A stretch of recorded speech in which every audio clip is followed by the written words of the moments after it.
যে কারণে ভারত কিন্তু এখন বলছে যে আমরা বাংলাদেশের জনগণের পাশে রয়েছি, আমরা কোনো দলের পাশে নাই। ভারতের মেসেজ ক্লিয়ার।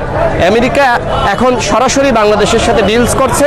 আগামী যে দ্বাদশ নির্বাচন হবে সেই নির্বাচন কোনো দলীয় সরকারের অধীনে, বর্তমান এই অবৈধ সরকারের অধীনে কোনো নির্বাচনে আমরা যাব না এবং বাংলাদেশের মাটিতে অবৈধ সরকারের অধীনে কোনো নির্বাচন হবে না। আমাদের আশা প্রত্যাশা 2024 সালে সেনাবাহিনী গণতন্ত্রের জন্য একটা ভালো ভূমিকা রাখবে। যে সেনাবাহিনী সারা বিশ্বে শান্তি রক্ষা করছে, বিশ্বের 1 নাম্বার শান্তি রক্ষা বাহিনী আমাদের সেনাবাহিনী। আসসালামু আলাইকুম, আমি আপনাদের কাছে দেখাবো আগামী দ্বাদশ নির্বাচন দলীয় সরকারের অধীনে হবে না, পরিষ্কারভাবে জানিয়ে দিলেন বিএনপির এক নেত্রী, যা শুনলে আপনারা অবাক হয়ে যাবেন।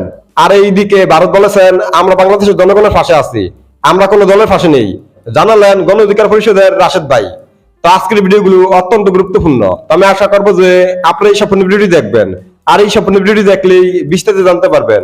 আর এই ভিডিওগুলো দেখানোর আগে আপনাদের কাছে আমার ছোট্ট একটি রিকোয়েস্ট, আপনারা যদি চ্যানেলে নতুন হয়ে থাকেন তাহলে নতুন আপডেট নিউজ সবার আগে পেতে আমার এই চ্যানেলটি সাবস্ক্রাইব করে আমার সাথেই থাকুন। আর এখন চলুন কথা না বাড়িয়ে আমরা এক এক করে ভিডিওগুলো দেখে আসি। আমরা মনে করি যে বাংলাদেশ আসলেই একটি অসাম্প্রদায়িক রাষ্ট্র। বাংলাদেশে কোনো ধরনের সাম্প্রদায়িকতা নাই, দাঙ্গা হাঙ্গামা নাই। মূলত মাঝখানে যা কিছু সরকার ঘটিয়েছে মূলত ভারতকে খুশি করার জন্য, যে বাংলাদেশে মৌলবাদের উত্থান হয়েছে, বাংলাদেশে আপনার সাম্প্রদায়িকতা বেড়ে গিয়েছে, মূলত ভারতকে হাতে রাখার জন্য। ভারতকে বোঝানো যে দেখেন বাংলাদেশে কিন্তু আওয়ামী লীগ ব্যতীত আপনাদের পাশে কেউ নাই। এবং সেই সময় কিন্তু যখন নরেন্দ্র মোদী বাংলাদেশে এসেছিল ওই সময় আমরা আন্দোলন করেছিলাম যে নরেন্দ্র মোদী একজন সাম্প্রদায়িক নেতা, তিনি কেন বাংলাদেশে আসছেন। আমরা একটি প্রতিবাদ জানিয়েছিলাম। ওই সময় হেফাজতের উপরে যে ধরনের নির্যাতন নিপীড়ন করেছে, আমাদের 64 জন নেতাকর্মীকে গ্রেপ্তার করেছিল এবং গুলি করে প্রায় 17 জনকে হত্যা করেছিল হেফাজতের নেতাকর্মীদেরকে। সেই সময় সরকার একটা মেসেজ দিল যে দেখেন আমরা ভারতের সাথে আছি এবং নরেন্দ্র মোদীকে স্বাগত জানানোর জন্য যদি কাউকে হত্যা করা লাগে, নির্যাতন করা লাগে, গ্রেপ্তার করা লাগে, আমরা কিন্তু করব। তার মানে ভারতকে বোঝানো যে ভারত তোমরা আমাদের পাশে থাকো, আমরা আওয়ামী লীগ তোমাদের সাথে রয়েছি, পাশে রয়েছি। ওবায়দুল কাদের সাহেব নিজেই বলেছে যে দিল্লি আছে আমরা আছি, আমরা আছি দিল্লি আছি। তার মানে এতদিন দিল্লিকে বোঝানোর জন্য এই পূজা মণ্ডপে ভাঙচুর হয়েছে, প্রতিমা ভাঙচুর হয়েছে, অনাকাঙ্ক্ষিত ঘটনা ঘটেছে। এখন যেহেতু দিল্লি ভালোভাবে বুঝে গিয়েছে যে আওয়ামী লীগ পরিকল্পিতভাবে আমাদের আই ওয়াশ করার জন্য এগুলো করেছিল, যে কারণে ভারত কিন্তু এখন বলছে যে আমরা বাংলাদেশের জনগণের পাশে রয়েছি, আমরা কোনো দলের পাশে নাই। ভারতের মেসেজ ক্লিয়ার। আমেরিকা এখন সরাসরি বাংলাদেশের সাথে ডিলস করছে। তারা বাংলাদেশের গণতন্ত্র মানবাধিকার চাই, তারা বাংলাদেশে অংশগ্রহণমূলক নির্বাচন চাই।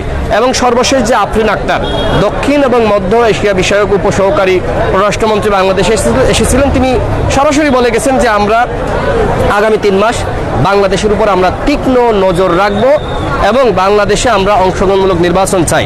বাংলাদেশে যে 2টি প্রতিনিধি দল বাংলাদেশে এসেছিলেন, আমেরিকার একটি ডেমোক্র্যাটদের, একটি রিপাবলিকানদের, তারা স্পষ্টভাবে বাংলাদেশের যে নির্বাচনী পরিবেশ সেটি পর্যবেক্ষণ করেছে, বিভিন্ন অংশীদারের সাথে কথা বলেছেন, বিএনপি সহ বিভিন্ন দলের সাথে, আওয়ামী লীগের সাথে বসেছে। পরবর্তীতে আমেরিকায় ফিরে গিয়ে তারা সোজা সাপটা জানিয়ে দিয়েছে যে তারা বাংলাদেশের সংলাপ দেখতে চায়। তারা বিএনপি, বিশেষ করে বিএনপি আওয়ামী লীগ বড় 2টি দল, এই 2টি দলের মধ্যে তারা সংলাপ দেখতে চায়, কিন্তু সরাসরি ওবায়দুল কাদের সাহেব সেটি নাকচ করে দিয়েছে। তো আপনি জানেন যে আমেরিকা যাকে ধরে তাকে কিন্তু ছাড়ে না। আমেরিকার দৃষ্টি এখন বাংলাদেশের দিকে। আমেরিকা বাংলাদেশে একটি অংশগ্রহণমূলক নির্বাচন চাই। আমেরিকা চাই সকল দলের অংশগ্রহণ একটি নির্বাচন যেখানে জনগণ ভোট দিতে পারবে। আমাদের প্রধানমন্ত্রী বলছে অংশগ্রহণমূলক নির্বাচন মানে জনগণের অংশগ্রহণ। জনগণের অংশগ্রহণ আছে। আমরা 18 সালে দেখেছি যে কুত্তা বিড়াল আপনার ভোট কেন্দ্রে মানুষ নাই, মানুষ যেতে পারে নাই। 14 সালে আপনার বিনা প্রতিযোগিতা 153টি আসনে নির্বাচন হয়েছে। তো এখন যুগপৎ আন্দোলন চলছে, আমরা সবাই একতাবদ্ধ হয়েছি বিএনপির সাথে, আমরা একসাথে বিএনপির নেতৃত্বেই আমরা আন্দোলন করছি। কারণ বিএনপি বড় একটি দল, কাউকে না কাউকে তো আপনার একটি নেতৃত্বের জায়গায় বসাতে হবে। আমরা বিএনপির পরে কিন্তু সবথেকে বড় কর্মসূচি, সবথেকে বড় সমাবেশ সেটি কিন্তু গণ অধিকার পরিষদ করে থাকে। এ কারণেই কিন্তু আমরা সর্বশেষ তারেক রহমানের সাথে আমাদের একটি বৈঠক হয়েছে 2.5 ঘন্টার। অন্য কোনো দলের সাথে 2.5 ঘন্টা তারেক রহমান বৈঠক করেন না, কারণ তিনি জানেন, তিনি বলেছেন যে রাশেদ নূর, তোমাদেরকে এই তরুণ সম্প্রদায়ের নেতৃত্ব দিতে হবে। তোমরা কোটা সংস্কার আন্দোলন করেছো, নিরাপদ সড়ক আন্দোলন করেছো, আমি চাই যে তোমরা আর একটি গণ অভ্যুত্থানের নেতৃত্ব দাও। এই যে তরুণদেরকে অনুপ্রেরণা দেওয়া, যেটা কিন্তু তারেক রহমান দিচ্ছে। অন্যান্য রাজনৈতিক নেতৃবৃন্দ কিন্তু এইভাবে ইয়াংদেরকে সামনে রাখা, এই কাজটা করে না। তো সেই জায়গায় আমরা বিএনপিকে ধন্যবাদ জানাই যে তারা অত্যন্ত চমৎকারভাবে তারা একটি আন্দোলনের পরিবেশ তৈরি করা এবং নেতৃত্ব দেওয়া। আগামী 28 তারিখে যে আন্দোলন, বিএনপির মহাসচিব বলেছেন যে এইখান থেকে মহাযাত্রা শুরু হবে। এই মহাযাত্রায় গণ অধিকার পরিষদ সর্বশক্তি নিয়ে রাজপথে থাকবে।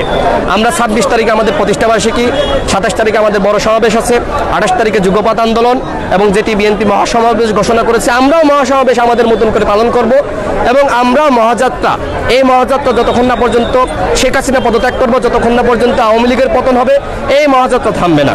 আমরা আমাদের আন্দোলন চালিয়ে যাব। আপনার কঠোর মানে 28 তারিখের পর মাঠে থাকার জন্য কঠোরভাবে আওয়ামী লীগ তো মাঠে থাকবেই, কিন্তু আওয়ামী লীগের তো পায়ের নিচে মাটি নাই, আর আমাদের পায়ের নিচে শক্ত ভিত্তি আছে, জনগণ আমাদের সাথে আছে, আওয়ামী লীগের সাথে নাই। সুতরাং আমাদের জয় হবে, আওয়ামী লীগ কোনোভাবে আর 14-18 মার্কা নির্বাচন করে ক্ষমতায় আসতে পারবে না। সেই পরিবেশ নাই এখন।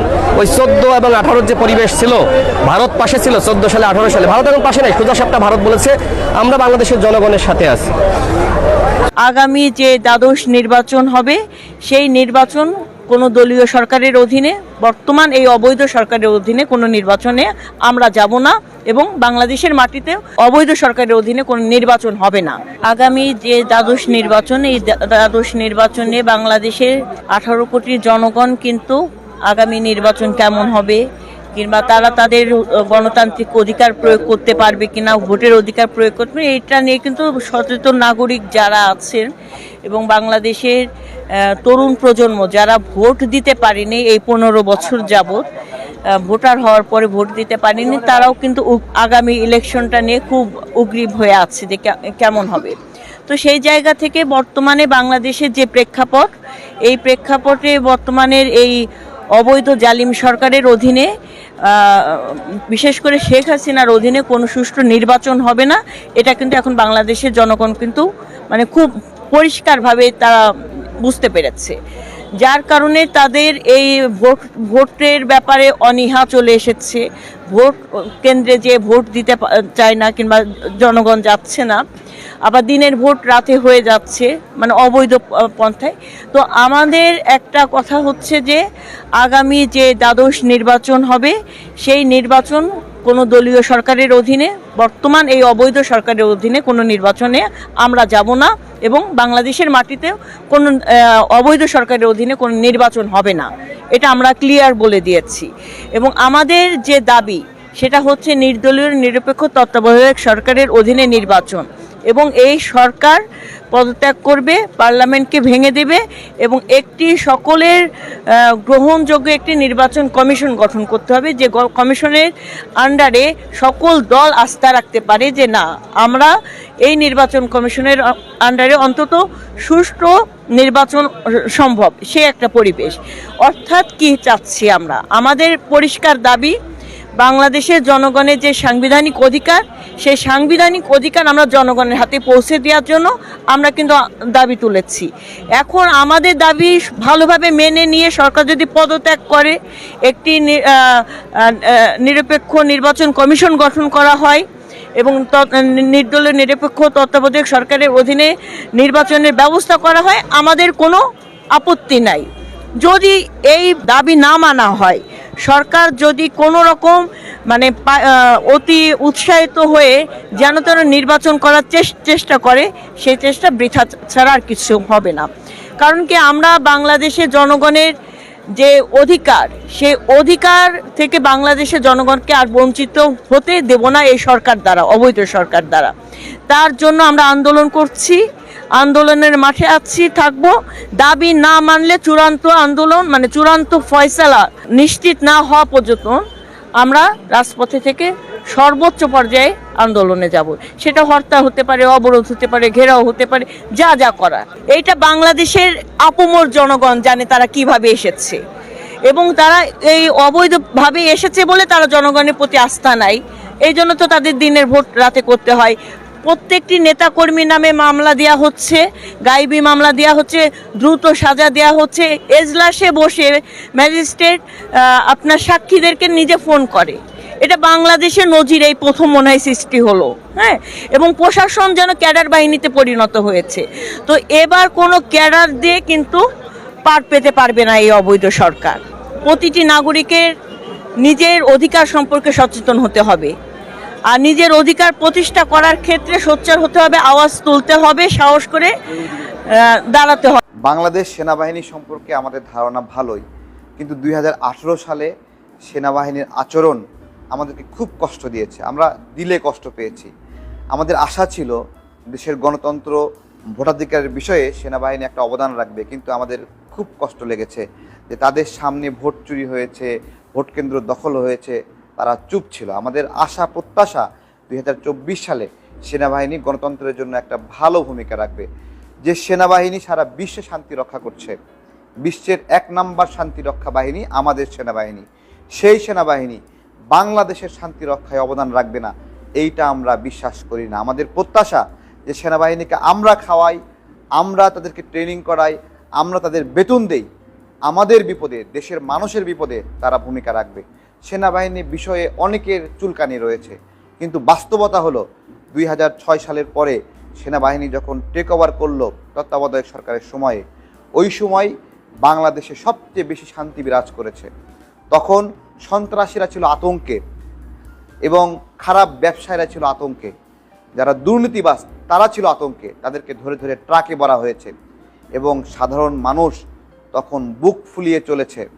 আমরা কি চাই না এইভাবে সাধারণ মানুষ বুক ফুলায় চলুক? বাংলাদেশের গণতন্ত্র ভোটের অধিকার আজ 15 বছর ধরে হারিয়েছে। আমরা 15 বছর ধরে ভোট দিতে পারি না। এইরকম একটা সংকটে দেশের রাজনৈতিক দলগুলো যদি ঐক্যমতে না আসে, ভোটের অধিকারের দাবিতে যদি ঐক্যমতে না আসে, যদি নিরপেক্ষ ভোট না হয়, আমি মনে করি সেনাবাহিনীর উচিত তাদের টেক ওভার করা এবং দেশে একটি সুষ্ঠু নির্বাচনের ব্যবস্থা করা। যারা মনে করে যে সেনাবাহিনী অনির্বাচিত স্বৈরাচার, আমি বলি এদেশের যারা ভোট চোর তাদেরকে সাইজ করার জন্য সেনাবাহিনী যথেষ্ট। এবং আমরা যে 2018 সালে কষ্ট পেয়েছি সেনাবাহিনীর আচরণে, আমি মনে করি 2024 সালে সেনাবাহিনী তাদের ভুল সংশোধন করে সেই ঋণ শোধ করবে যেই ভুলের কারণে 2018 সালে আমরা আমাদের ভোটাধিকার হারিয়েছি।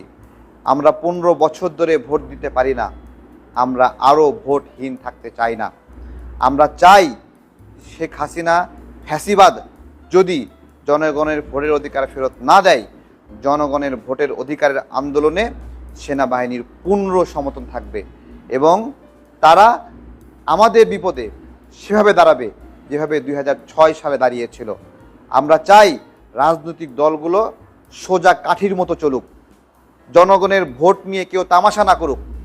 যারা 15 বছর ভোট চুরি করেছে তাদেরকে 15 বছর অবৈধ ঘোষণা করা হোক, যাতে করে বাংলাদেশে আর কেউ কোনোদিন ভোট চুরি করার কোনো স্বপ্ন দেখতে না পারে।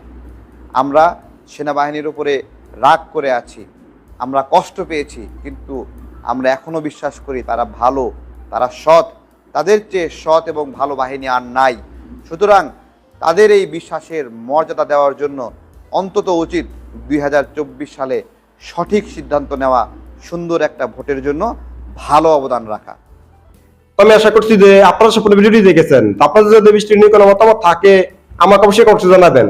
আর আপনারা যদি আমার চ্যানেলে নতুন হয়ে থাকেন তাহলে আমার এই চ্যানেলটি সাবস্ক্রাইব করে আমার সাথেই থাকুন। তো দেখা হচ্ছে পরবর্তী ভিডিওতে। সে পর্যন্ত সবাই ভালো থাকবেন, সুস্থ থাকবেন। আল্লাহ হাফেজ।